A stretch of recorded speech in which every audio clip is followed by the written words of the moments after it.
All right, GBMC, this is the video to find the winner of one of the Packer memorabilia grails. This is my Pro Line triple with Rodgers, Favre, and Starr. So we'll check the time, December 20th at 10:31 p.m. We're going to go over to the raffle and type live.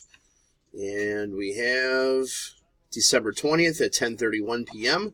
There's the list of our 60 entries. We're just going to randomize your names, and then whoever is on top after the final roll is our winner.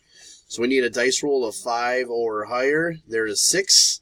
All right, 6 times. Here we go. 1, 2, 3, 4, 5. Last and final. Here we go. Good luck. It is Andy. Spot 55 is your winner.